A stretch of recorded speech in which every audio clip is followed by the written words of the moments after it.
Desa Wanaraja diselimuti kabut tipis pagi itu. Saat jeritan Buningsih menggema dari arah barat pasar desa, matahari baru sepenggalah. Namun, suasana mencekam langsung menyelimuti para pedagang dan warga yang tengah beraktivitas. "Sekar belum pulang," teriak Buningsih sambil memeluk erat selendang yang biasa dipakai putrinya. Sekar Ayu, gadis berusia 17 tahun, dikenal di Wanaraja sebagai anak yang sopan, ceria, dan pandai menari. Ia adalah satu dari sedikit remaja desa yang masih setia menjaga tradisi menari di acara-acara adat. Hari itu, ia pamit kepada ibunya untuk berbelanja ke pasar seperti biasa. Tapi menjelang sore, Sekar tak kunjung pulang. Pak Wiryo, ayah Sekar, yang sedang berada di kebun, langsung berlari pulang setelah mendengar kabar. Bersama warga, ia menyisir jalur dari pasar ke rumah, hingga akhirnya menemukan sandal jepit Sekar di tepi Kali Sungsang, sungai tua yang dikenal angker dan dikeramatkan oleh warga desa. "Jangan-jangan dia jatuh ke sungai," ujar salah satu warga. Namun tubuh Sekar tidak ditemukan. Sejak dulu, Kali Sungsang diyakini sebagai wilayah tak kasat mata. Mitos lama menyebutkan bahwa mereka yang masuk ke airnya tanpa izin bisa dibawa masuk ke dunia lain. Tapi tak semua percaya. Beberapa pemuda, termasuk Jatmiko, sahabat Sekar sejak kecil, menolak tahayul. Ia bersikeras bahwa Sekar mungkin tersesat atau diculik. "Aku yakin Sekar masih hidup," kata Jatmiko keras di hadapan kepala dusun dan warga. Matanya merah.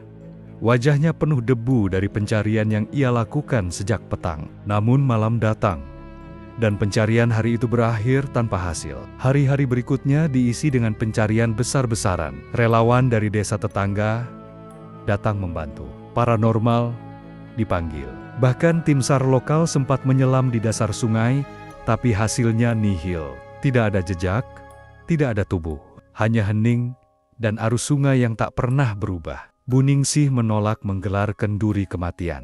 Ia masih menyalakan pelita di beranda rumah setiap malam, berharap putrinya pulang. Pak Wiryo, yang semula ikut berharap, perlahan tenggelam dalam kesedihan. Ia berhenti bicara dan mulai sakit-sakitan. 6 bulan setelah hilangnya Sekar, kepala dusun mendeklarasikan secara adat bahwa Sekar dianggap hilang secara gaib. Warga diminta untuk tidak lagi membicarakan tragedi itu dengan suara keras, agar tidak mengusik mereka yang diam di bawah air. Namun bagi Jatmiko, semua itu belum selesai. Ia masih menyimpan buku harian Sekar yang pernah ia temukan di kamar gadis itu, sebelum benar-benar dirapikan. Di halaman terakhir, ada kalimat yang membuat darahnya berdesir. "Aku mendengar suara gamelan dari arah sungai. Suaranya indah, seperti mengundangku." Dan di bawahnya, goresan samar seperti tangan terguncang. "Kalau aku tak kembali, tolong cari aku di sana." Cerita Sekar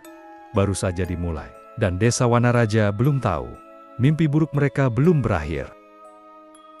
10 tahun telah berlalu sejak Sekar menghilang. Desa Wanaraja berubah perlahan. Beberapa rumah mulai dibangun dengan bata.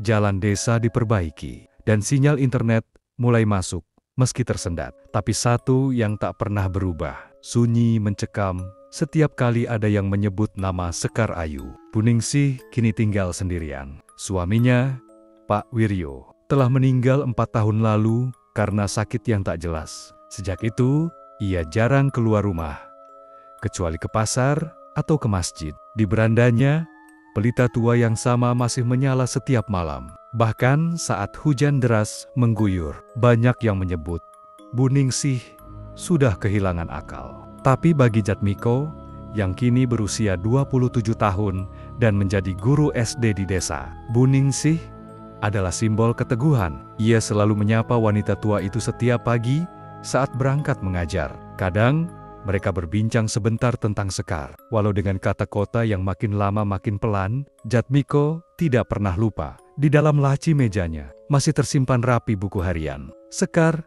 goresan tinta di halaman terakhir. Kadang, ia baca kembali saat malam, berharap bisa menemukan petunjuk yang selama ini luput. Suara gamelan dari sungai, gumamnya suatu malam, menatap langit-langit kamarnya.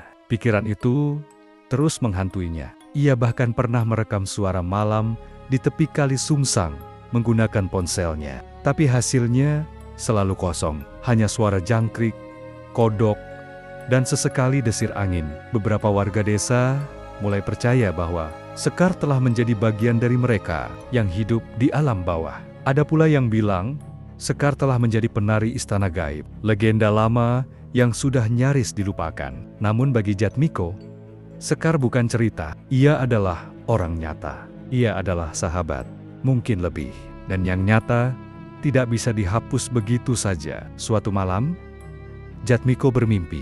Ia berada di tepi sungai dan Sekar berdiri di seberang, mengenakan kebaya putih yang basah dan meneteskan air. Di sekelilingnya, kabut tebal menutupi pepohonan. Sekar mengangkat tangannya, menunjuk ke arah air, lalu berbisik, "Aku masih di sini." Jatmiko terbangun dengan peluh dingin. Saat ia melihat jam, waktu menunjukkan jam 3:33 dini hari. Dan di luar jendela, samar-samar terdengar denting gamelan.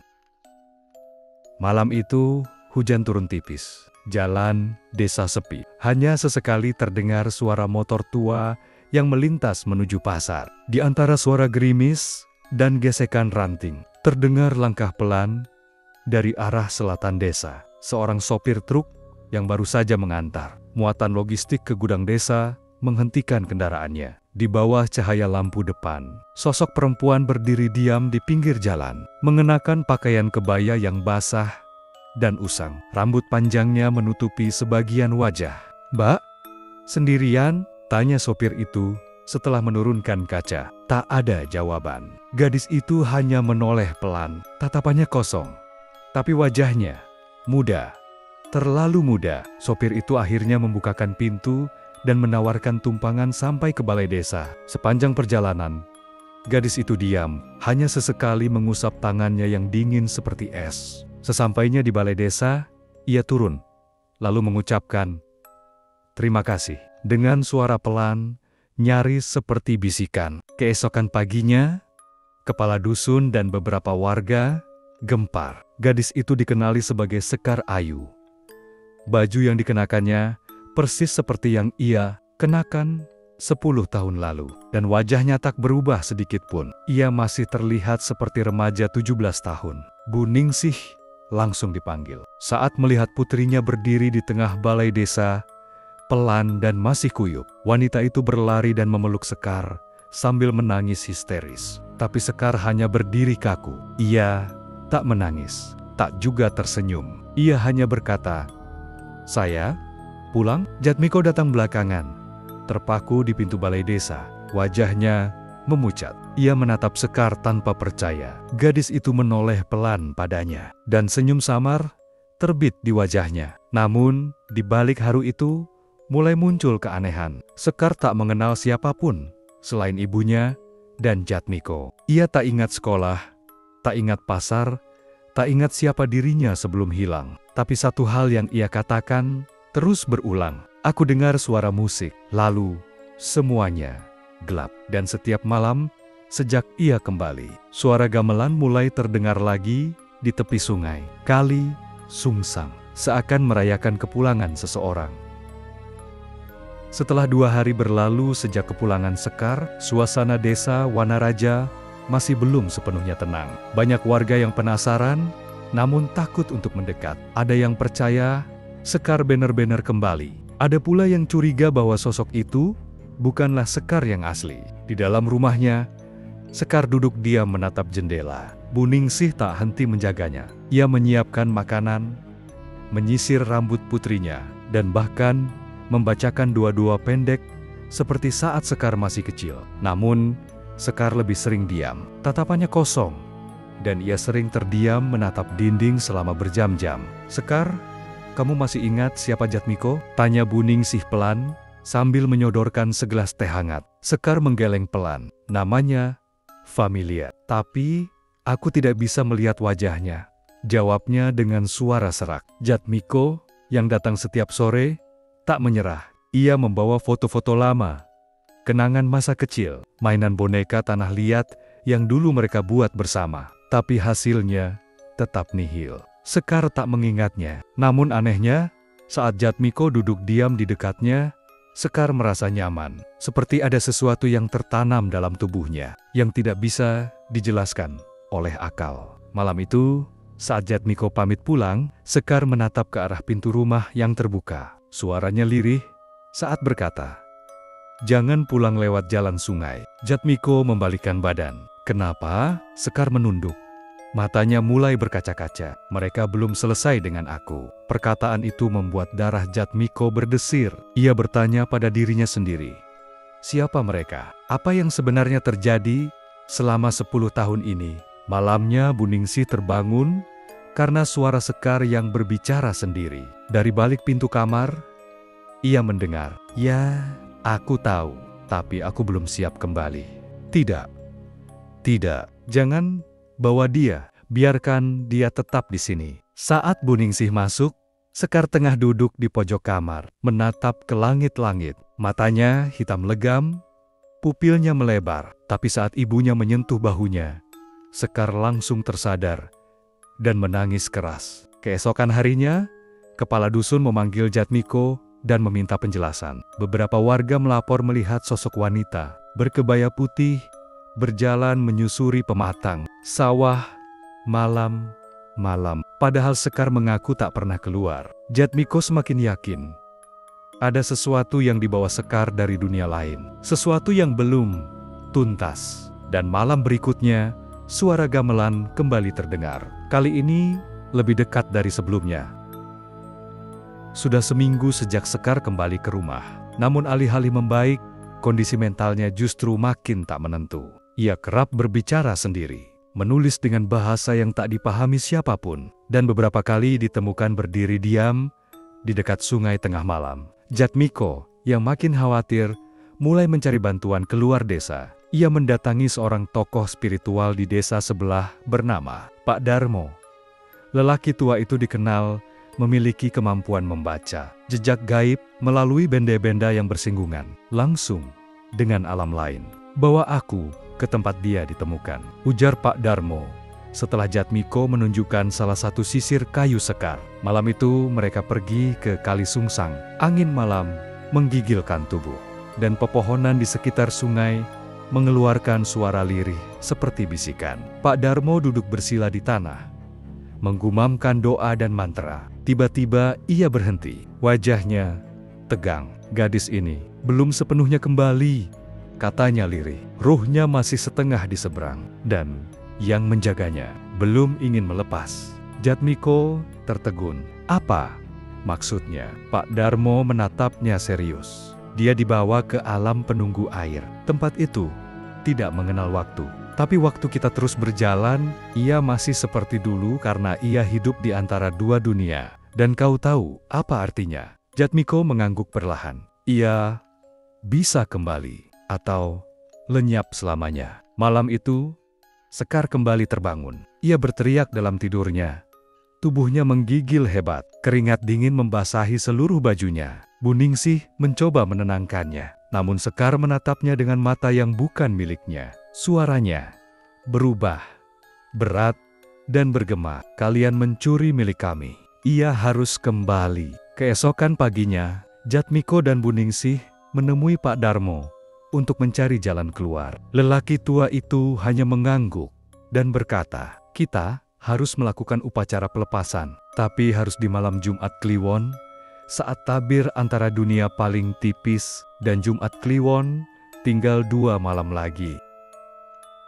Hari itu, langit gelap sejak pagi. Awan menggulung rendah di atas desa Wanaraja, seakan menyembunyikan sesuatu yang hendak turun dari langit. Malam nanti adalah Jumat Kliwon, dan seluruh desa diam-diam bersiap. Tidak ada pasar malam, tidak ada ronda. Bahkan suara ayam pun terasa enggan berkotek. Di rumah Buningsih, persiapan ritual telah dilakukan sejak siang. Pak Darmo datang membawa kain putih, bunga setaman, dupa kemenyan, dan sebuah kendi tanah liat yang diberi lilitan benang merah.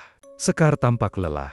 Sejak pagi ia tak mau makan, matanya kosong, seperti seseorang yang melihat dua dunia sekaligus. Ritual ini bukan untuk memaksa, ujar Pak Darmo kepada Jatmiko. Kita hanya akan meminta izin, kalau mereka bersedia, ruh Sekar akan kembali utuh. Menjelang pukul 11 malam, mereka berjalan ke tepian kali Sungsang. Hanya ada 5 orang.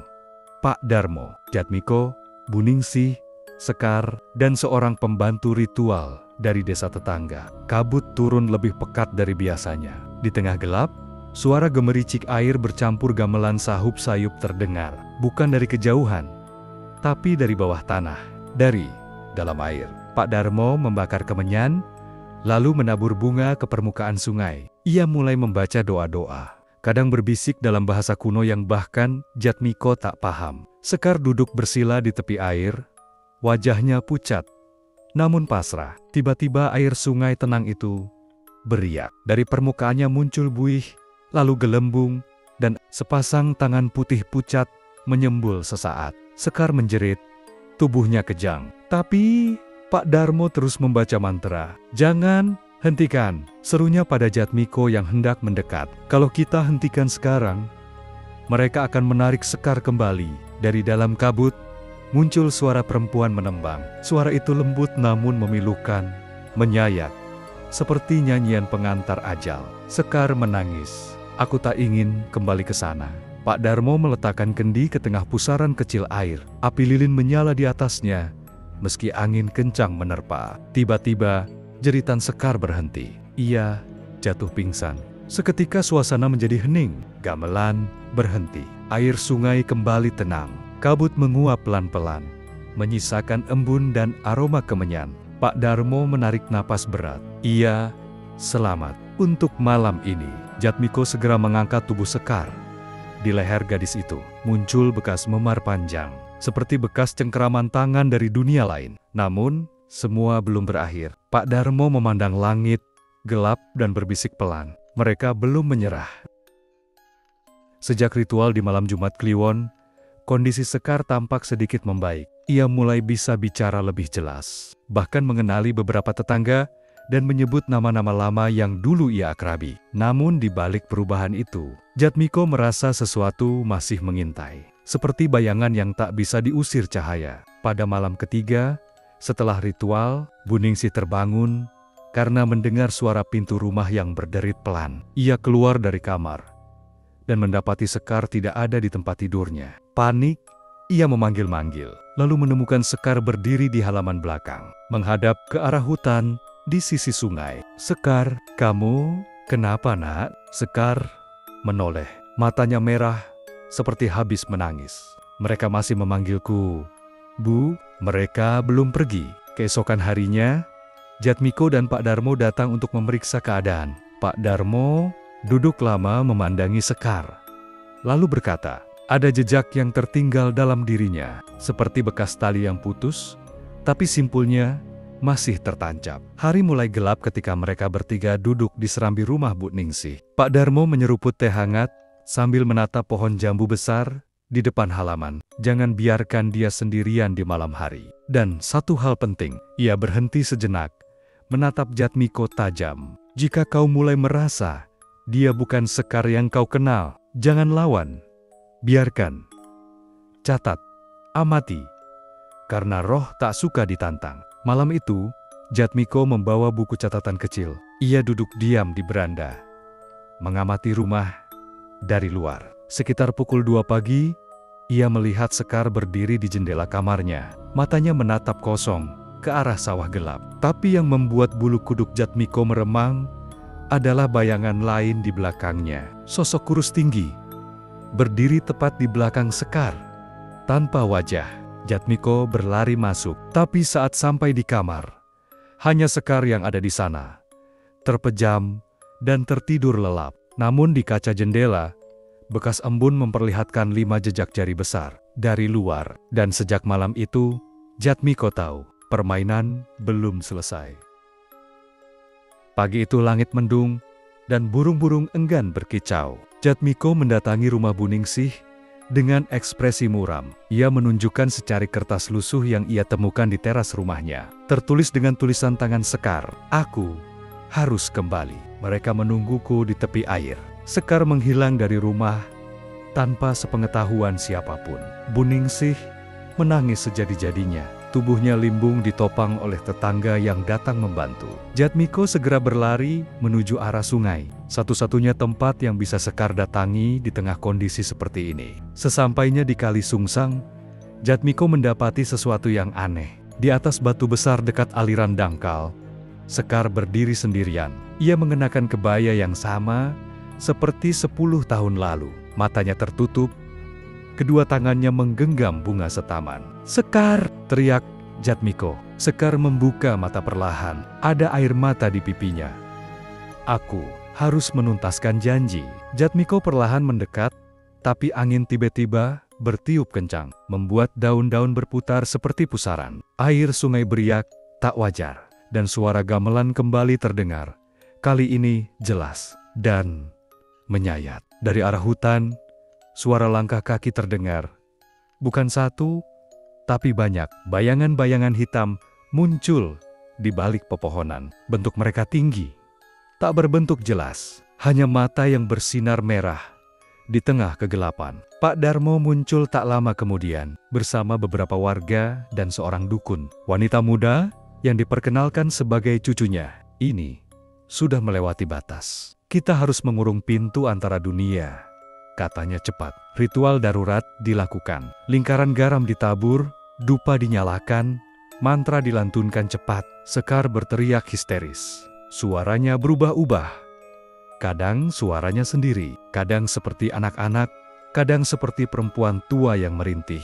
Pak Darmo menghantam tanah dengan tongkatnya. "Kembalikan dia, wahai penunggu air. Ia bukan milikmu." Tiba-tiba, air sungai terangkat tinggi seperti dinding, lalu menghantam batu dengan keras. Sosok-sosok hitam itu melengking, kemudian memudar pelen-pelen ke dalam kabut. Sekar jatuh tak sadarkan diri di pelukan Jatmiko. Ritual berhasil, tapi harga yang harus dibayar belum selesai. Dalam pelukannya, Jatmiko merasakan Sekar menggigil. Ia berbisik pelan, "Aku sudah tidak punya waktu." Setelah kejadian di Kali Sungsang, Sekar dirawat di rumah. Ia masih lemah, namun jauh lebih sadar. Buningsih menjaga tanpa henti, dan Jatmiko hampir tak pernah pulang. Namun suasana desa mulai berubah. Warga resah karena beberapa orang mulai mengeluh mengalami mimpi buruk. Semua tentang sosok perempuan di sungai, menangis sambil mengulurkan tangan penuh lumpur. Pak Darmo kembali datang bersama cucunya, Melati. Mereka membawa sebuah benda aneh yang dibungkus kain kuning. Gelang kuno dari perunggu berkarat dengan ukiran ular melingkar. "Ini milik Sekar," kata Pak Darmo. "Gelang ini diberikan oleh penghuni alam bawah air. Itu yang membuatnya terikat." Melati menjelaskan, selama gelang ini masih bersatu dengan tubuh atau arwahnya, mereka bisa mencarinya kembali. Kita harus memutus ikatan ini. Namun saat gelang itu ditunjukkan pada Sekar, ia langsung menjerit histeris. Tangannya menkakar-kakar kulit sendiri, dan matanya memutih. Pak Darmo dan Melati segera mengurungnya dengan lingkaran, garam, dan doa perlindungan. Butuh 2 jam sampai Sekar tenang kembali. Keesokan harinya, gelang itu dikubur di bawah pohon waru tua, jauh dari sungai. Tapi malam itu, lebih dari setengah penduduk desa mengaku mendengar suara tangis dan suara seruling gamelan dari arah pohon tersebut. Dan di jendela kamar Sekar, seseorang meninggalkan pesan tertulis dengan lumpur. "Kau adalah bagian dari kami. Kami akan datang kembali." Pak Darmo menghela napas berat. Ikatan mungkin bisa diputus, tapi warisan tak bisa dihapus. Kita harus siap menghadapi babak terakhir. Malam hari di desa Wanaraja kini bukan hanya sunyi, tetapi juga penuh bisik. Warga mulai jarang keluar rumah. Anak-anak dilarang bermain dekat sungai, dan orang-orang mulai memasang cermin dan tali rafia merah di depan pintu, simbol penolak makhluk dari dunia lain. Sekar belum pulih sepenuhnya. Meski kini ia tampak sadar dan tenang, seringkali ia terdiam menatap langit-langit, seperti mendengar sesuatu yang tidak didengar orang lain. Suatu malam, Buningsih menemukan Sekar menulis dengan tangan gemetar. Kertas itu hanya berisi 1 kalimat. Diulang berkali-kali. Dia tidak tidur. Dia melihat Pak Darmo datang kembali. Kali ini membawa kitab tua warisan leluhur. Di sana disebutkan bahwa dalam beberapa kasus, makhluk penunggu air bisa menanam mata di tubuh manusia yang pernah mereka bawa. Mata itu bukan fisik, tapi penghubung spiritual. Dan Sekar kemungkinan besar menjadi semacam jembatan. Melati kemudian menawarkan ritual terakhir, menyegel mata air yang menjadi pintu masuk roh ke dunia ini. Tapi resikonya besar. Jika gagal, bukan hanya Sekar, seluruh desa bisa ikut tertarik ke dalam alam gaib. Jatmiko tak bisa tinggal diam. Malam itu, ia diam-diam menyusuri tepi sungai dan melihat sesuatu yang tak bisa dijelaskan. Bayangan Sekar berdiri di atas permukaan air seperti mengambang, menatapnya dengan mata yang berbeda. Mata itu bukan milik manusia. Saat ia berkedip, sosok itu lenyap, tapi di tempat ia berdiri, air sungai membentuk pusaran kecil, dan suara lirih terdengar dari dalamnya. 1 langkah lagi, dan kami akan mengambil semuanya. Jatmiko kembali dengan wajah pucat. Ia tak banyak bicara, tapi malam itu ia tahu, waktu mereka hampir habis. Hari-hari terakhir menjelang purnama terasa seperti hitungan mundur. Sekar tak lagi berbicara, ia hanya duduk di serambi, menatap ke arah kali Sungsang dengan pandangan kosong. Matanya merah dan berat, seolah tak tidur berhari-hari. Jatmiko mencoba mencari cara untuk membangkitkan semangat Sekar. Tapi hanya satu kalimat yang akhirnya keluar dari bibir gadis itu. Aku harus kembali, atau mereka akan datang mengambil yang lain. Pak Darmo dan Melati akhirnya mengungkapkan satu ritual terakhir yang disebut dalam kitab kuno, penebusan air jiwa.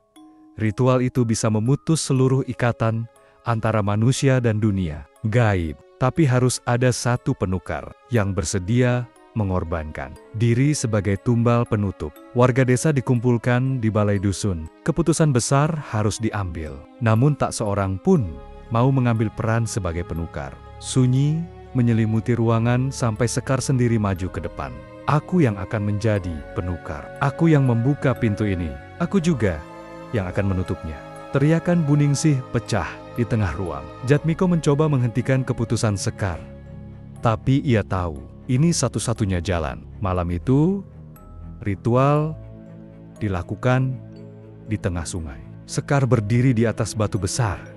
Dikelilingi nyala obor dan lingkaran garam. Melati membaca mantra. Sementara Pak Darmo memukul kendi tanah sebagai penanda pelepasan. Ketika bulan mencapai titik puncak, Sekar melantunkan satu tembang kuno. Lagu yang entah dari mana ia tahu. Air sungai bergemuruh, dan dari dasar air, sosok-sosok hitam mulai muncul. Tapi kali ini, mereka tidak marah. Mereka diam. Satu sosok wanita tua melangkah maju dari air. Ia mengenakan kain lusuh, dan rambutnya menjuntai seperti akar pohon. Ia menyentuh dahi Sekar, dan mengangguk. Dalam sekejap, semua sosok menghilang. Sungai menjadi tenang. Langit terang. Sekar berdiri tak bergerak. Lalu tubuhnya mulai memudar, seperti kabut yang tertiup angin pagi. Ia menoleh sekali ke arah Jatmiko dan tersenyum. Aku pulang. Dan lenyap. Pak Darmo menjatuhkan tongkatnya. Ritual selesai. Namun hati semua orang di desa tahu, kehilangan tak bisa dihapus, hanya bisa dikenang. Beberapa bulan telah berlalu sejak Sekar menghilang untuk kedua kalinya. Desa Wanaraja perlahan kembali tenang. Tidak ada lagi mimpi buruk, tidak ada lagi suara gamelan di malam hari, dan kali Sungsang kini mengalir sunyi seperti sungai biasa. Namun, di hati mereka yang mengenal Sekar, bekas luka itu tak pernah benar-benar hilang. Buningsih kini rutin datang ke tepi sungai, meletakkan bunga dan membacakan doa. Jatmiko sering duduk diam di batu besar tempat. Sekar terakhir berdiri, menatap air yang tak menjawab. Pak Darmo dan Melati meninggalkan desa. Mereka berkata, tugas mereka sudah selesai. Tapi sebelum pergi, Pak Darmo berkata pada Jatmiko, kadang pengorbanan seseorang bukan untuk dirinya, tapi untuk kita semua. Jangan pernah lupakan Sekar, karena selagi ia dikenang, ia tak pernah benar-benar hilang. Waktu berlalu, kehidupan berjalan.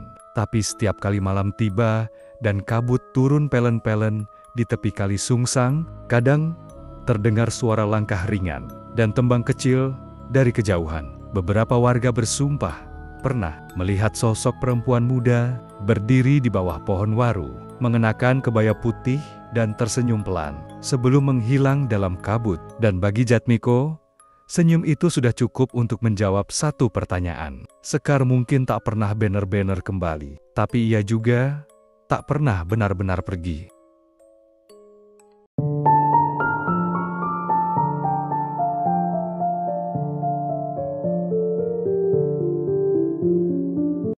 Langit kota mendung saat Ayu membuka surat beramplop coklat tua yang terselip di bawah pintu kontrakannya. Tak ada nama pengirim, hanya tulisan tangan rapi berbau tua. Ayu, pulanglah, Mbah Sarimah memanggilmu. Ia sedang sakit. Ini bisa jadi terakhir kalinya. Tanda tangannya hanya satu nama, Sastro. Ayu memandangi surat itu lama, merasa aneh.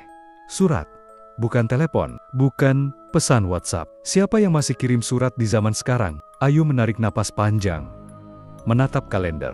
Sudah hampir 7 tahun sejak terakhir kali ia pulang ke desa Gunung Luih.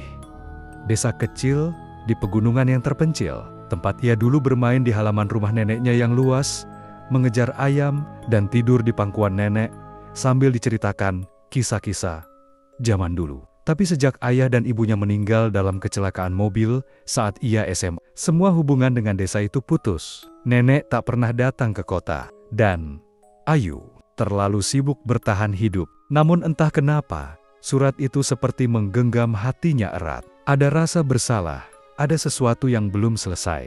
Tanpa banyak pertimbangan, malam itu juga ia membeli tiket bus. Ia hanya membawa satu ransel, satu sweater tua, dan kenangan yang samar. Perjalanan ke desa seperti menembus kabut waktu. Semakin tinggi bus menanjak, sinyal ponselnya menghilang. Jalanan sepi, sunyi, dan udara makin dingin. Ayu duduk sendiri di kursi belakang, memeluk lutut, menatap kabut yang menggantung di luar jendela. Sopir menurunkannya di pertigaan tua yang ditandai gapura batu dengan tulisan nyaris pudar, "Selamat datang di desa Gunung Luih." Tak ada ojek, tak ada angkutan. Jalan setapak ke rumah nenek harus dilalui dengan berjalan kaki selama hampir 1 jam. Ayu menyalakan senter ponselnya, menembus rimbun pohon yang memeluk jalan dengan kesunyian ganjil. Saat rumah itu akhirnya tampak di kejauhan, rumah panggung kayu dengan teras lebar dan jendela besar, perasaan ganjil menyelubungi tubuh Ayu. Bukan takut, tapi seperti terhisap. Lampu depan rumah menyala redup, pintu terbuka sedikit, dan di baliknya berdiri sosok yang sangat dikenalnya, Mbah Sarimah. Tubuhnya kurus, mengenakan kebaya kuning pudar, rambutnya digelung rapi. Senyum itu, senyum yang selalu menenangkan Ayu saat kecil. Ayu terpaku, langkahnya berat, tapi neneknya memanggil, "Ayu, cucuku, kamu pulang juga." Ayu menahan air mata. Ia berlari memeluk neneknya, hangat, terasa nyata. "Maaf, Mbak Ayu, lama nggak pulang," ucapnya lirih. Mbak Sarimah mengelus punggungnya pelan. "Nggak apa nak, yang penting kamu datang pas waktunya." Malam itu mereka duduk di ruang tengah. Ayu memandangi sekeliling. Semuanya masih sama seperti dulu. Foto ayahnya tergantung di dinding, taplak meja rajutan nenek, dan jam dinding tua yang menunjukkan jam 11:45 malam. Mbah Sarimah menyajikan teh dan ubi rebus. Ayu merasa damai, tapi ada yang aneh. Wajah neneknya tidak berubah, persis seperti 7 tahun lalu. Bahkan mungkin lebih tua wajah Ayu daripada Mbah Sarimah. "Masih kuat tinggal sendiri di rumah segede ini, Mbak?" tanya Ayu. Neneknya tertawa kecil. "Kalau rumah ini sudah bersama saya lebih lama dari siapapun. Rumah ini tahu caranya menjaga saya." Ayu tertawa kecil, tapi kalimat itu menggelitik pikirannya. Saat malam makin larut, Ayu kembali ke kamar lamanya. Masih ada poster kucing di dinding, kasur tua dengan spray bunga-bunga, bahkan boneka beruang kecil yang dulu ia beri nama Coklat masih duduk di pojokan. Ia rebah, matanya lelah, tapi hati belum tenang. Tepat pukul 3 dini hari, ia terbangun. Hening, terlalu hening. Jam dinding berhenti berdetak. Dari arah loteng, terdengar suara pelan. Ketok, ketok, ketok. Ayu duduk di ranjang, merinding. Ia menahan napas, mencoba menenangkan diri. Mungkin tikus, pikirnya. Tapi saat ia membuka pintu kamar, ia melihat Mbah Sarimah berdiri di dapur, membelakangi lampu, berbicara sendiri dengan nada datar. Penuh desahan, belum siap, tapi sudah datang. Ya, aku tahu, tapi dia darahku. Darahku. Ayu menutup pintu perlahan, tidak berani bicara. Ia menarik selimut hingga ke leher. Tubuhnya gemetar, dan untuk pertama kalinya dalam hidupnya, ia takut pada neneknya sendiri. Pagi datang dengan cepat. Ayu terbangun oleh suara ayam jantan yang entah dari mana datangnya. Ia melihat ke jendela. Kabut masih bergelayut di antara pepohonan. Suasana masih sepi, dan jam dinding di ruang tamu masih menunjuk pukul 3. Ayu mengerutkan dahi. Ia mencoba membetulkan jam itu. Menggoyangnya sedikit. Memutarnya, tapi jarumnya tetap tak mau bergerak. Nanti jalan sendiri. Jam itu kadang suka ngambek. Suara Mbah Sarimah terdengar dari dapur, ringan seperti dulu. Ayu menoleh. Neneknya sedang memasak dengan panci hitam yang besar.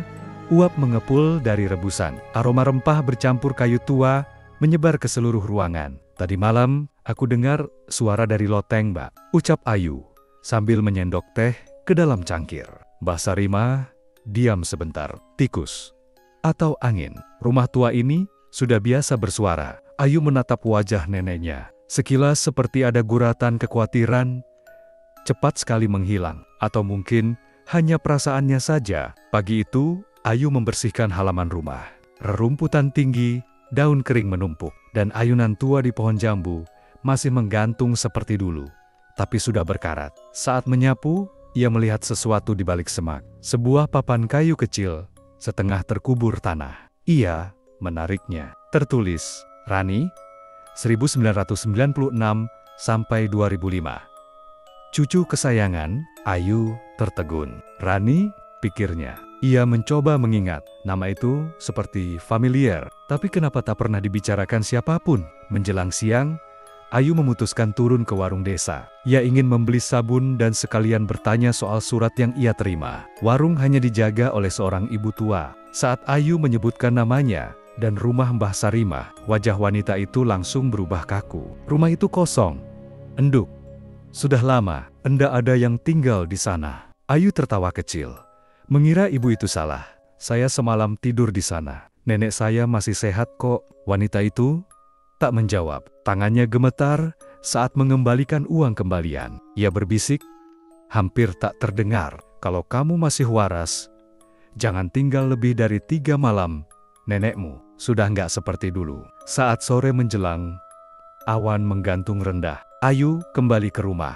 Ia membawa sabun dan beberapa jajanan pasar kesukaan nenek. Tapi suasana rumah terasa berbeda. Udara lebih lembab, dinding lebih dingin, dan ada bau seperti bunga melati yang terlalu pekat menusuk hidung. Mbah Sarimah duduk di ruang tengah, menatap jendela yang tertutup rapat. Lampu belum dinyalakan, meskipun cahaya sudah mulai redup. Kamu tadi dari warung ya? Tanya nenek, masih memunggungi Ayu. Iya mbak, beli sabun sama lemper. Masih suka kan?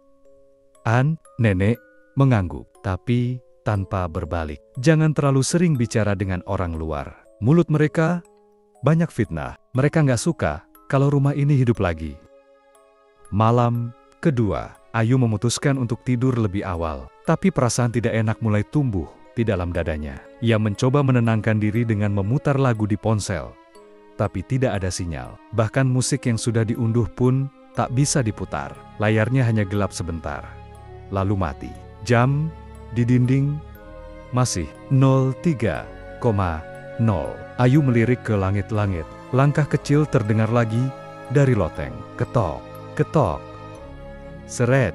Lalu suara berbisik pelan, seperti doa atau nama. Anju, Anju. Ayu menegakkan tubuh. Kali ini bukan angin, bukan tikus. Langkahnya ringan, tapi penuh rasa takut. Ia keluar kamar, menyusuri lorong. Di dapur, lampu menyala samar. Mbah Sarimah berdiri di depan cermin besar yang sebelumnya tertutup kain putih. Kini cermin itu terbuka. Nenek membelakangi cermin. Dan bayangannya tidak muncul. Ayu membeku. Nenek berbicara pelan, seolah menyampaikan pesan ke seseorang di balik cermin. Sudah datang. Masih rapuh, tapi dia darahku. Kamu tahu itu. Tunggu. Malam ketiga. Ayu mundur perlahan. Tapi saat kakinya menyentuh ubin, lantai mengerut pelan. C-R-E-I-A-A-K. Mbah Sarimah berhenti bicara. Kepala menoleh sedikit, tapi tubuhnya tetap menghadap ke cermin. Ayu, kamu belum tidur? Ayu tergagap. Iya, tadi haus. Nenek menoleh perlahan.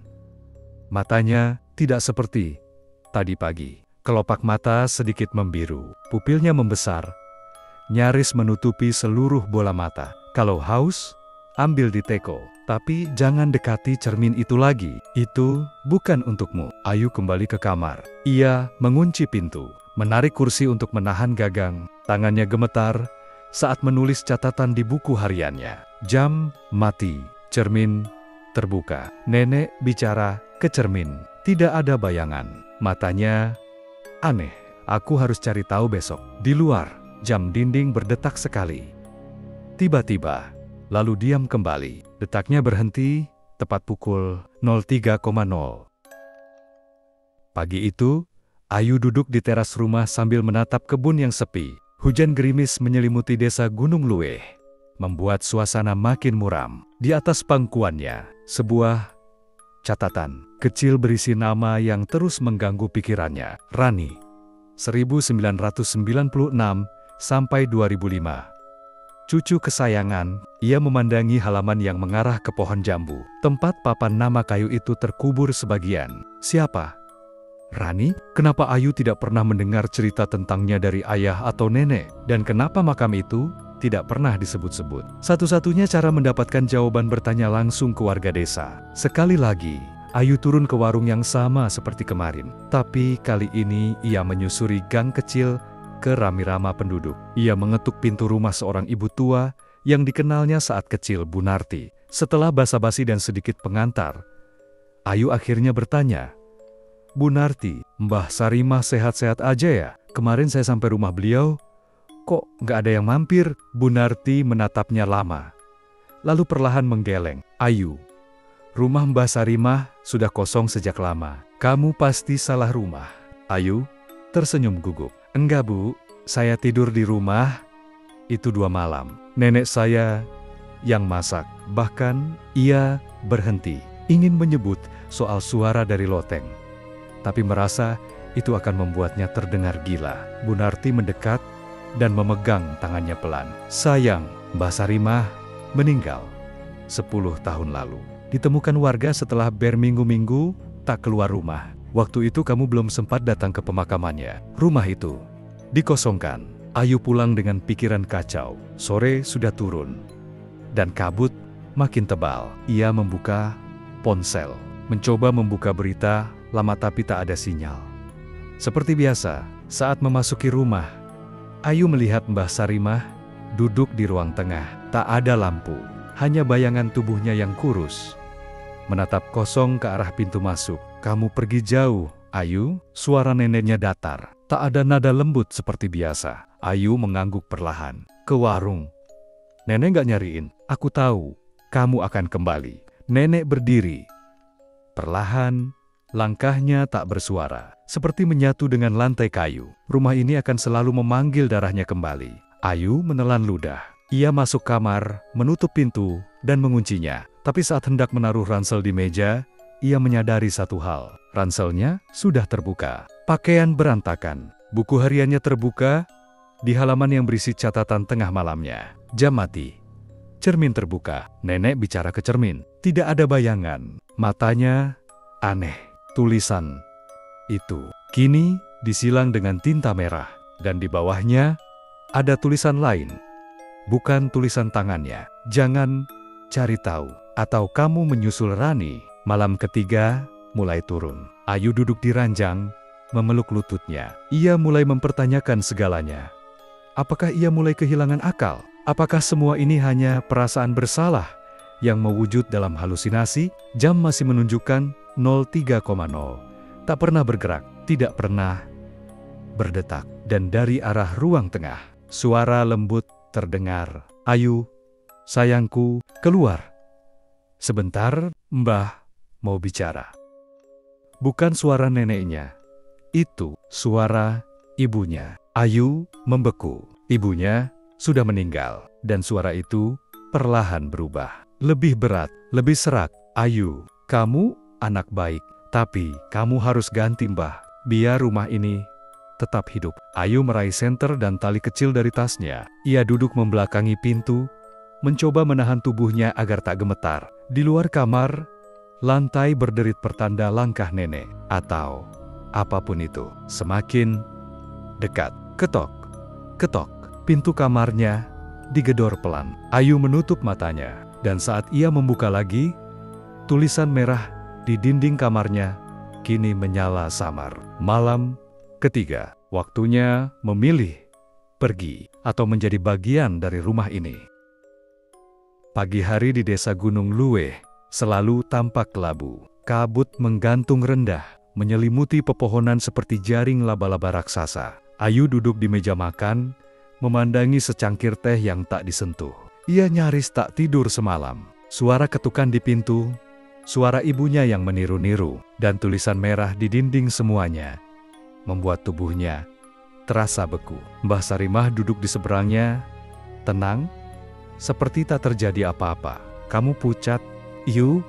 Mimpi buruk? Ayu tak menjawab. Tatapannya hanya terpaku pada ruang tengah, tepat ke arah cermin besar di sudut ruangan yang kini tak lagi tertutup kain putih. Kaca itu tinggi hampir 2 meter. Dengan bingkai kayu jati ukiran kuno yang berlumut, cerminnya tidak memantulkan cahaya secara normal. Warnanya kusam, seperti permukaan air mati. Dan yang lebih aneh lagi, bayangan Ayu tidak terlihat di sana. Yang ada hanya Mbah Sarimah sendirian, berdiri di dalam pantulan seperti sosok penguasa. Sepanjang pagi, Ayu mencoba mengalihkan pikirannya. Ia menyapu halaman, mencuci pakaian, bahkan memetik daun kelor dari kebun. Tapi tiap kali ia menengok ke arah jendela ruang tengah, cermin itu seperti mengawasinya. Dan setiap kali ia lewat, cermin itu berembun dari dalam. Menjelang sore, saat Mbah Sarimah pergi ke belakang rumah untuk mengumpulkan ramuan, Ayu memberanikan diri mendekati cermin itu. Ia berdiri tepat di depannya. Tak ada pantulan, hanya gelap. Seolah ia menatap sebuah kolam hitam pekat. Tapi ketika ia mendekatkan wajah, tap, tap, tap, 3 ketukan dari dalam cermin membuatnya mundur terkejut. Nafasnya memburu, tapi tak ada apapun di dalam sana. Hanya bayangannya yang baru muncul perlahan. Terlihat aneh, terlalu lambat untuk mengikuti gerakannya. Dan kemudian, bayangan itu tersenyum. Padahal wajah Ayu tak bergerak sedikit pun. Malam turun cepat. Udara menusuk seperti jarum es. Ayu duduk di ranjang dengan jendela yang tertutup tirai rapat. Ia mencatat segala kejadian hari ini ke buku hariannya. Tapi saat hendak menyimpan pena, ia mendengar suara dari ruang tengah. Rani, Rani, jangan takut. Giliranmu belum datang, nak. Ayu berdiri, perlahan membuka pintu kamarnya. Di ruang tengah, Mbah Sarimah berdiri di depan cermin. Tapi yang berdiri dalam cermin bukan dirinya. Itu adalah anak kecil rambut panjang, mengenakan daster putih, wajahnya membelakangi. Kamu belum siap. Tapi Ayu, dia sudah waktunya. Ayu menutup pintu dengan cepat. Jantungnya berdegup liar. Tengah malam, Ayu tak kuat lagi. Ia membuka buku harian ayahnya yang ia temukan di lemari tua tadi siang. Dalam catatan tahun 2005, ia membaca ini. Hari ini, keponakanku Rani hilang. Terakhir terlihat bermain di halaman Bah. Ibuku tak keluar rumah sejak itu. Warga bilang, rumah itu menyimpan cermin yang seharusnya dikunci sejak dulu. Kalau aku mati, sebelum bisa menghancurkan cermin itu. Semoga Ayu tak pernah melihatnya. Tangan Ayu gemetar. Ia sudah melihatnya. Dan kini, cermin itu sudah membuka dirinya. Ayu menghabiskan pagi dengan mengunci diri di kamar. Ia belum berani bertemu langsung dengan Mbah Sarimah. Bukan lagi karena takut, tapi karena mulai ragu apakah yang bersamanya. Di rumah itu, banner-banner neneknya sendiri. Pikirannya masih tertuju pada tulisan dalam buku harian ayahnya. Kalau aku mati sebelum bisa menghancurkan cermin itu. Semoga Ayu tak pernah melihatnya. Tapi ia sudah melihatnya, dan sesuatu di dalam cermin itu telah melihat balik. Siang itu, Ayu memutuskan untuk menyelidiki loteng rumah yang selama ini mengeluarkan suara aneh setiap malam. Ia mengambil kursi kayu dan menarik tali ke pintu loteng di langit-langit. Ruang tengah, tangga kayu reot terbuka perlahan, menimbulkan debu yang berterbangan. Dengan senter di tangan, Ayu naik. Loteng itu sempit, pengap, dan bau tanah lembab menyengat. Kardus-kardus tua berdebu tersusun tidak rapi. Di pojok ruang, ia melihat sebuah koper kulit usang, dikunci dengan sabuk gesper besi. Tangannya gemetar saat membuka. Isinya pakaian-pakaian kecil berwarna pastel, boneka kain robek, dan sebuah buku cerita anak-anak yang sudah menguning. Dan di dasar koper, tergeletak tumpukan surat kabar tua. Sebagian besar sudah robek atau lapuk. Ayu membolak-balik lembaran koran tahun 2013. Hingga ia menemukannya. Wanita tua ditemukan membusuk. Di rumahnya, diduga meninggal dalam keheningan selama mingguan. Foto wajah Mbah Sarimah. Isi berita jenazah ditemukan oleh tetangga Pak Sastro. Setelah mencium bau busuk menyengat dari rumah panggung tersebut, identitas korban diketahui sebagai Sarimah 79 yang tinggal sendiri setelah kepergian cucunya, Rani.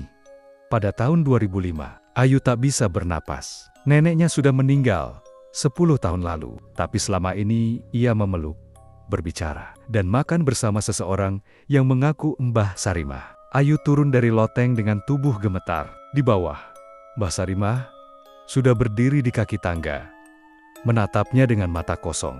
"Kamu sudah terlalu jauh, Ayu." Ayu melangkah mundur. "Jadi, siapa kamu? Siapa kamu?" Suaranya bergetar. Neneknya tersenyum tipis. "Terlalu tipis. Aku hanya penjaga rumah ini, dan kamu sudah waktunya menggantikan." Malam kelima, Ayu tak tidur. Ia menyalakan lilin dan duduk bersila di kamar sambil membaca lembaran raja peninggalan ayahnya yang ia temukan terselip dalam buku cerita Rani. Di balik rajah ada tulisan tangan. "Jangan percaya kenangan, jangan percaya wujud. Rumah ini menyimpan ingatan, dan ia memberikannya pada siapapun yang dibutuhkan untuk tetap hidup." Tiba-tiba, BUMM. Pintu kamar Ayu dibanting terbuka sendiri. Cahaya lilin bergetar hebat. Di ambang pintu berdiri sosok tinggi bersiluet, rambut putih menjuntai ke dada. Tapi wajahnya bukan wajah nenek. Kulitnya retak seperti tembikar lama. Matanya hitam legam. Mulutnya terangkat seperti tersenyum. Tapi rahangnya melengkung terlalu lebar. "Sudah kubilang, jangan buka koper itu. Sekarang kamu tahu. Dan yang tahu harus tinggal." Sosok itu perlahan melangkah masuk. Ayu mencengkeram tali raja di tangannya, menempelkan ke dada. Cermin di ruang tengah bergetar, seperti merespons, seperti lapar. Ayu meninggalkan rumah pagi-pagi sekali. Langit masih gelap keabu-abuan. Ia berjalan cepat menyusuri jalan tanah yang licin dan berkabut, menuju satu-satunya orang yang disebut dalam surat misterius yang membawanya kembali ke desa. Pak Sastro. Ia tak tahu siapa pria itu sebenarnya. Tapi dari berita lama, Pak Sastro adalah orang yang menemukan jenazah Mbah Sarimah 10 tahun lalu. Jika ada yang tahu apa yang sebenarnya terjadi, pasti dia. Pak Sastro tinggal di pinggiran desa. Rumah kayu kecil dengan halaman penuh tanaman sirih dan kembang telang. Saat Ayu mengetuk pintu, seorang pria sepuh berambut putih membuka dengan tatapan tajam seperti sudah menunggunya. "Kamu, Ayu?" "Ya, iya Pak. Bapak yang kirim surat itu kan?" Pak Sastro tak menjawab langsung. Ia membuka pintu lebih lebar dan memberi isyarat untuk masuk. Di dalam rumah, suasananya tenang tapi penuh benda-benda tua. Dupa kering, kaligrafi tua Jawa kuno, dan segel berbentuk simbol melingkar di sudut dinding. "Kamu Udah lihat cermin itu kan? Ayu mengangguk perlahan. Apa yang ada di dalamnya, Pak? Pak Sastro menatap kosong ke lantai. Itu bukan sekadar cermin. Itu penjara roh, tapi juga gerbang. Gerbang kemana? Ke bagian rumah yang tidak terlihat, tempat kenangan, kesedihan, dan arwah yang belum tuntas bersemayam. Cermin itu dibuat oleh kakekmu dulu, untuk menahan satu roh. Roh Rani. Ayu menahan napas. Rani. Itu siapa sebenarnya? Pak Sastro membuka lemari dan mengeluarkan foto tua. Ayu kecil berdiri bersama anak perempuan lain seusianya. Berambut pendek, tersenyum kecil. Dia bukan cucu Mbah Sarimah. Dia anak hasil adopsi dari roh yang minta tempat. Tapi roh itu makin kuat. Dan Rani mati misterius. Setelah itu, rumah jadi berubah. Semua yang tinggal di dalamnya terikat. Termasuk Mbah Sarimah, termasuk kamu. Kalau terlalu lama di sana. Ayu pulang sore harinya dengan langkah berat. Hujan gerimis turun lagi. Di tangannya, ia membawa segel pelindung pemberian Pak Sastro dibuat dari kain, kafan lama, dan rajah khusus. Tempelkan di cermin, tepat pukul 3 malam. Kalau gagal, roh di dalamnya akan menyatu dengan kamu. Kalau berhasil, cermin akan retak. Dan kamu harus keluar dari rumah itu sebelum matahari terbit. Malam ke-6, hening, seperti liang kubur. Ayu duduk di ruang tengah, di depan cermin, menunggu pukul 3, segel di tangannya. Lilin menyala di sekeliling, jantungnya berdetak makin cepat, seiring jarum jam mendekati waktu itu. 02,59, 03,0. Cermin tiba-tiba berembun, lalu muncul wajah Rani. Kali ini ia menghadap dengan wajah putih pucat dan mata gelap. Kamu nggak boleh pergi. Ini rumah kita, Ayu. Di sini semua kenangan hidup. Di luar, kamu sendirian. Ayu menggigil. Tapi tangannya tetap bergerak. Ia menempelkan segel ke permukaan kaca. Cermin bergetar keras. Cahaya lilin padam. Angin entah dari mana berhembus. Jeritan melengking terdengar dari dalam cermin. Dan retakan pertama muncul seperti retakan es di permukaan danau. Siar AAC, kakak. Tapi, sebelum retakan menyebar, tangan kecil pucat menjulur keluar dari cermin dan mencengkeram lengan Ayu. Jangan tinggalkan aku. Tangan kecil itu mencengkeram lengan Ayu dengan kekuatan tak manusiawi. Suhu udara di sekitar cermin turun drastis. Nafas Ayu berembun. Dari balik kaca, mata Rani menatapnya penuh dendam. Namun basah oleh kesedihan. Kamu ninggalin aku, Ayu. Kamu ninggalin aku sendirian. Ayu menggigit bibir, melawan gemetar di tubuhnya. Ia menarik segel yang sudah setengah tertempel ke kaca dan mendorong lebih kuat. Kamu bukan Rani.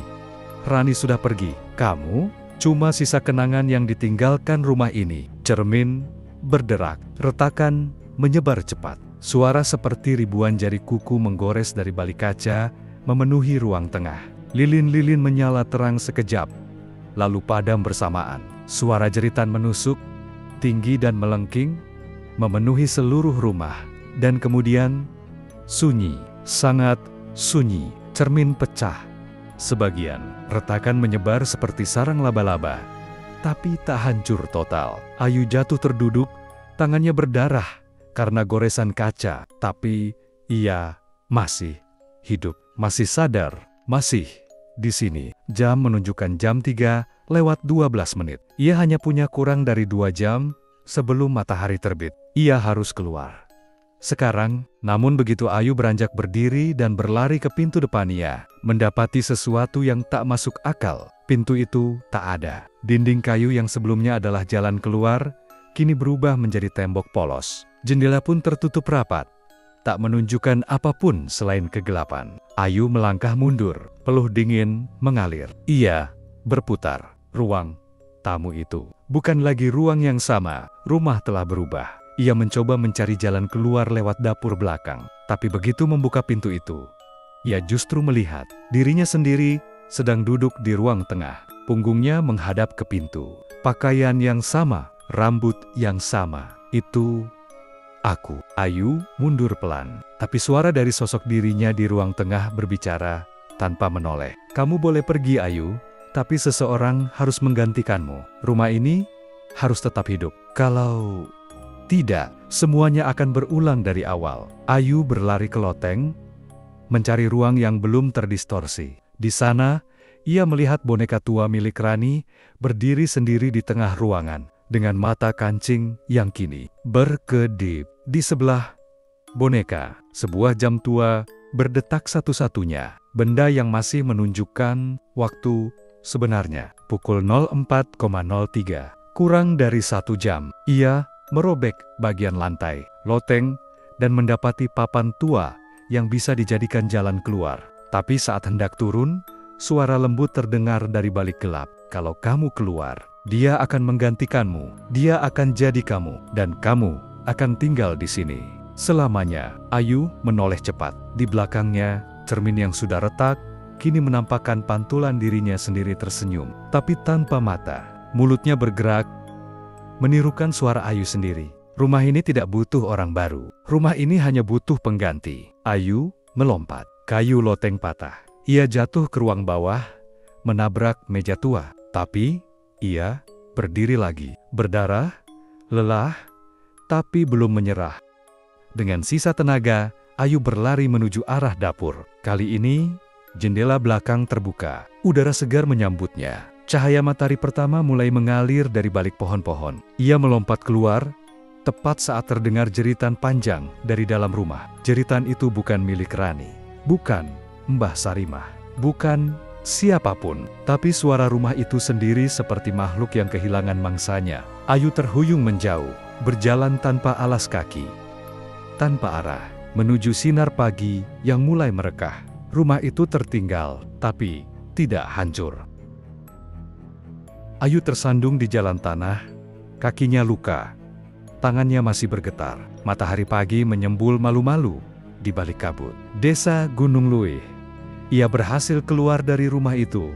Tapi, apakah semuanya benar-benar sudah selesai? Ia menatap ke balik pundaknya. Rumah itu masih berdiri, tidak terbakar, tidak rubuh, tapi juga tidak hidup. Setidaknya, belum lagi. Ayu dibawa ke rumah warga oleh seorang anak kecil yang menemukannya di tepi hutan. Ia dirawat oleh Bu Narti, wanita tua yang sebelumnya menganggap Ayu hanya berhalusinasi. Tapi kali ini, tatapan Bu Narti berbeda, lebih serius, lebih takut. Kamu berhasil keluar dari rumah itu? Ayu mengangguk. Tapi, belum hancur. Cerminnya retak, belum pecah. Bu Narti menurunkan suara. Kalau cerminnya belum dihancurkan, rumah itu belum selesai. Ia akan mencari lagi, akan memanggil orang lain. Beberapa hari kemudian, Ayu duduk sendiri di serambi rumah Bu Narti.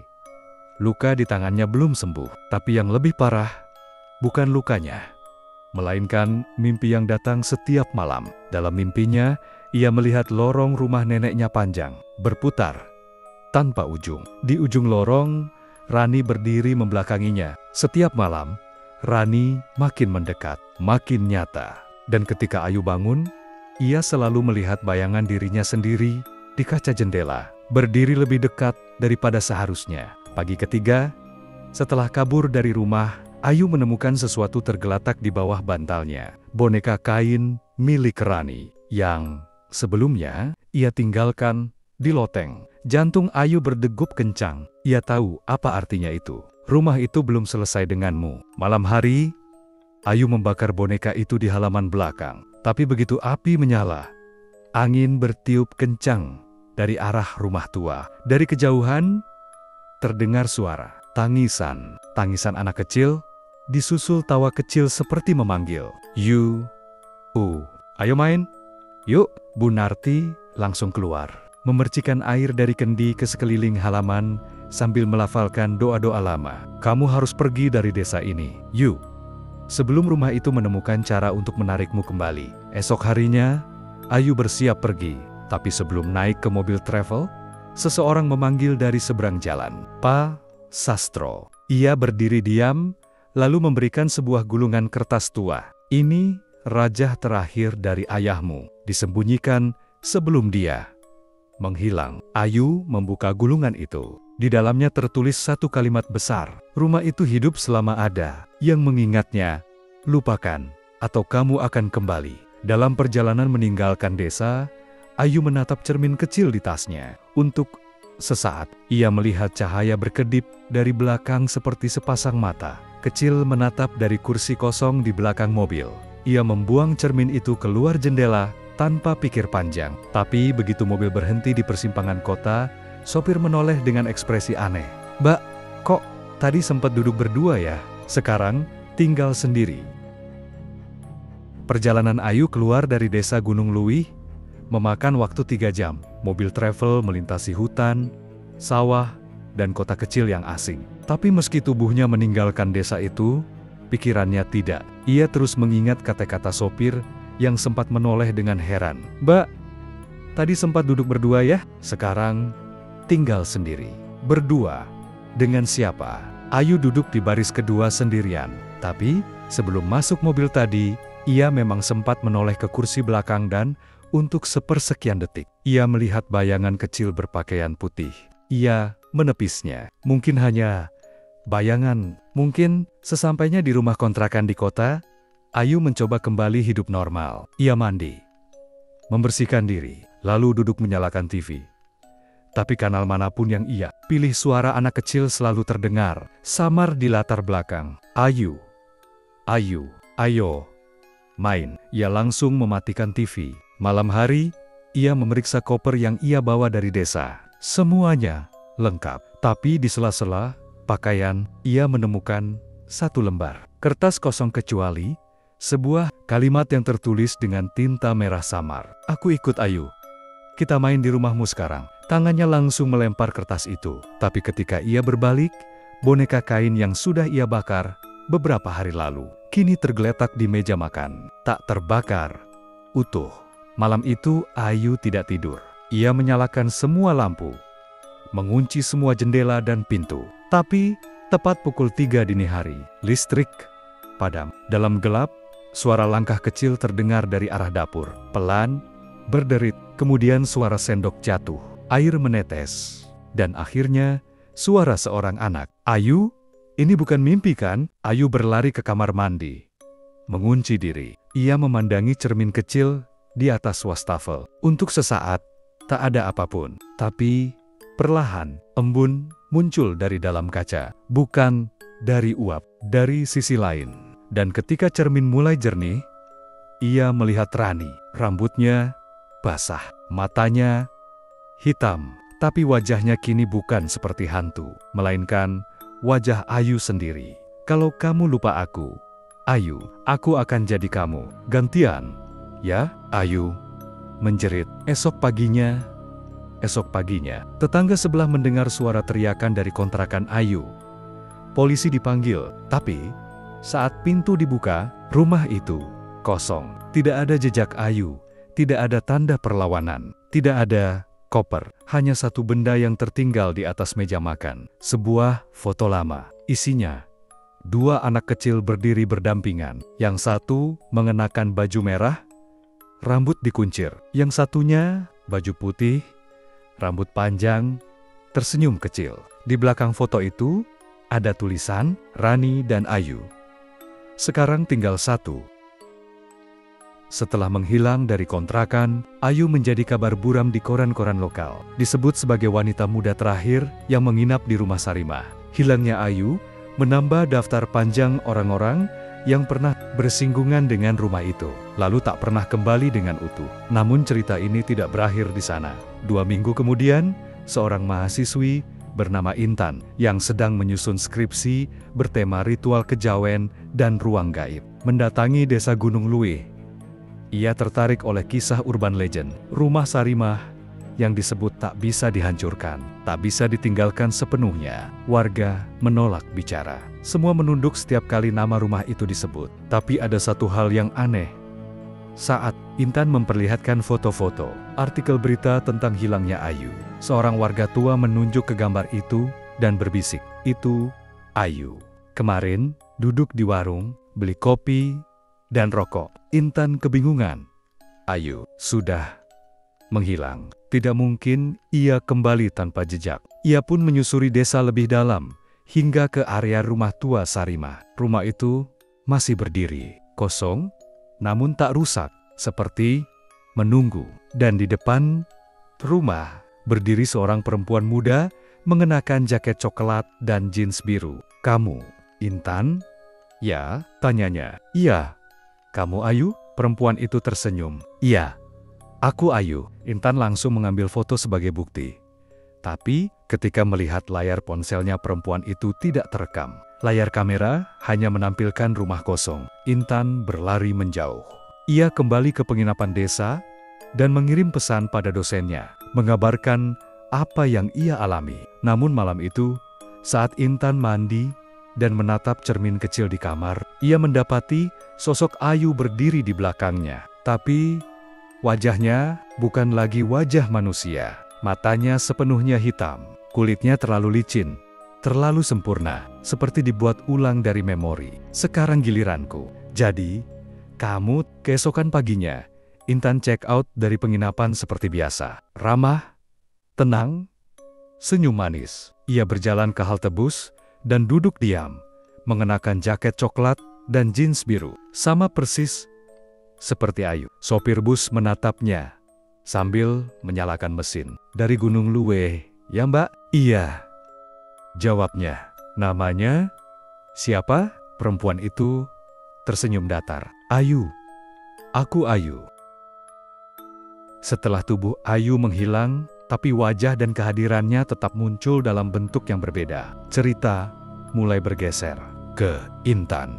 Intan bukan lagi Intan. Ia mengenakan nama Ayu, mengingat semua kisah Ayu, bahkan mengulang dialog yang dulu pernah diucapkan Ayu, dan yang lebih mengerikan, ia tidak menyadarinya. Dosen Intan mulai curiga saat Intan mengirim naskah skripsi yang sepenuhnya berbeda dari bidangnya semula. Bukan tentang tradisi dan ruang spiritual, melainkan arsitektur rumah Jawa tua dan peran cermin dalam menyimpan trauma. Rumah bukan tempat tinggal.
Pagi setelah kejadian, warga menemukan rumah Mbah Sarimah dalam keadaan seperti biasa. Senyap, tua, kusam namun tanpa satupun jendela terbuka. Semua tertutup rapat, tak ada tanda-tanda kekacauan. Tak ada tanda-tanda manusia baru saja masuk. Hanya satu hal yang berbeda, cermin besar di ruang tengah sudah tidak ada. Di tempatnya, kini berdiri sebuah kursi goyang kayu tua yang perlahan berderit sendiri. Seolah ada seseorang yang masih duduk di sana. Hari-hari berlalu, tak ada yang tahu Apa yang terjadi pada Pak Sastro? Tak ada yang melihat lagi sosok Ayu atau Intan. Tapi setiap malam Jumat, warga desa yang berjalan terlalu dekat ke rumah itu mengaku mendengar suara tawa kecil anak perempuan, diikuti suara perempuan dewasa yang menyenandungkan lagu Nina Bobo. Tidurlah, Rani. Jangan menangis lagi. Beberapa tahun kemudian, seorang pembuat konten horor urban legend bernama Reza datang ke desa untuk membuat video eksplorasi. Ia dikenal berani dan skeptis. Ia menantang larangan warga untuk tidak mendekati rumah Sarimah. Menganggapnya hanya mitos kampung. Kalau rumah itu memang angker, kenapa nggak pernah ada bukti? Reza masuk malam hari, membawa kamera night vision, perekam suara, dan drone kecil. Ia menyiarkan live streaming. Awalnya, tak terjadi apa-apa. Hanya ruang kosong, debu, dan barang tua. Tapi tepat jam 2:59, sinyal video mendadak kabur. Dalam rekaman terakhir yang terekam, terlihat kursi goyang di ruang tengah mulai bergerak sendiri. Lalu, muncul bayangan samar, seperti seorang perempuan berdiri di cermin yang tidak ada. Ayu, udah ada tamu baru. Setelah itu, gelap. Gelap, Reza tak pernah muncul kembali. Di ruang tengah rumah itu, kini berdiri sebuah cermin baru. Bingkainya lebih indah, lebih bersih,